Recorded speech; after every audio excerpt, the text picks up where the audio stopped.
बंधुगण भारतीय दल पंचम टी20 मैच रे इंग्लैंड दल को परास्त करी सीरीज को 4-1 रे जीति नहीं। सीरीज खराब भाव में हराइबा परे कांदी पकाइले बटलर पुणी अभिषेक और सामी को नहीं सेपरी किछि कहिथिले जा सुनिबा परे आपण तांको हृदयरु नमस्कार करिवे। तेबे पूरा खबर कौन जोस बटलर शेष में कौन कहते आज आम आपको ये भिडियो रे सब किछि कहबू। तेणु एभली परिस्थिति रे आपण निश्चित भाव में शेष पर्यंत ये भिडियो को देखिए एवं जदि आपण भारतीय दल जड़े बड़ प्रशंसक तेबे भिडियो को गोटे लाइक करिवे।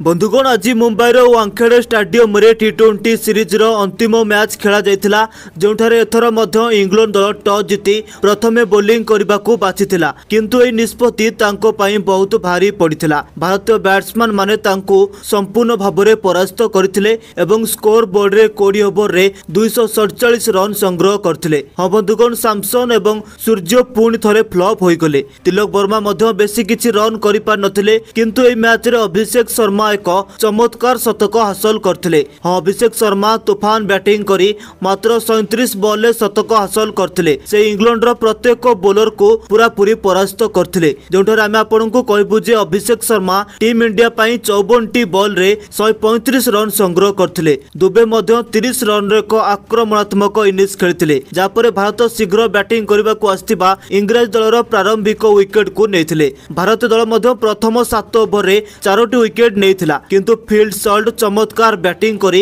21 बॉल में अर्धशतक हासिल करथिले। से एकाकी तांको दल पई दृढ़ भाव में ठिया होइथिले किंतु परे शिवम दुबे तांको मध्य बरखास्त कर देथिले एवं इंग्लैंड रो आशा को एक बड़ झटका देथिले। तापरे इंग्लैंड क्रमागत भाव में निजर विकेट को हराइला एवं कौनसी समय मध्य अधिक चाप हेतु इंग्लैंड मात्र 97 रन पई ऑल आउट होइथिला। भारतीय दल सहजरे এই मैच को जीतिथिला एवं या सहित भारत मध्य এই सीरीज को 4-1 रे जीति नहीं।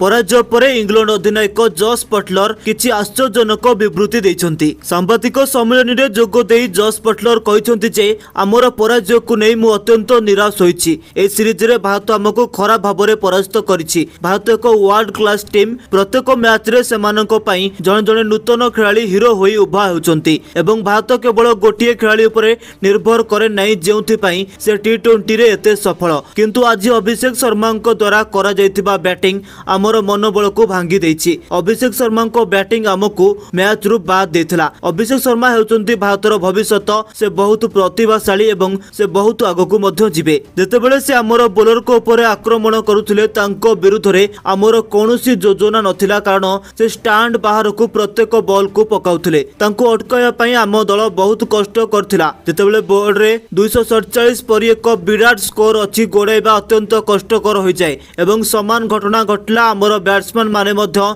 बहुत खराब बैटिंग करथिले। मु मध्य विशेष किछि करि पारले नै जदियो टार्गेट को गोड़ाई दिए थांता कारण बैटिंग पई पिच बहुत भलो थिला किंतु भारतीय बॉलर माने आम दल को समग्र सीरीज रे बैक फुट रे रखिथिले। भारत स्पिन बॉलर माने हमकु विशेष असुविधा रे पकाउथिले ओ आज मोहम्मद सामी मध्य बहुत भलो बॉलिंग करथिले। ए पराजय को आमे केबे भी भूली पारिबु नै कारण आमे भारत विपक्ष रे युद्ध करि पारलु नै। ए सीरीज जितिबा पई मु भारत को दल को अभिनंदन जनाउछि। मु आशा करू जे आमे निश्चित भाव में ओडीआई सीरीज रे प्रत्यावर्तन करिवु। तेणु बंधुगण सीरीज पराजय परे जॉस बटलर यह कहिथिले। तेबे आपन कोन लागुछि एई सीरीज विजय रे एवं शेष मैच विजय रे भारतर सबुठारु बड़ हीरो किए थिले आपनक राय गोटे कमेंट करी जणांतु एवं एपरी क्रिकेट खबर पई हमर चैनल क्रिक टाइम ओडिया को सब्सक्राइब करी बेल आइकन को प्रेस करंतु।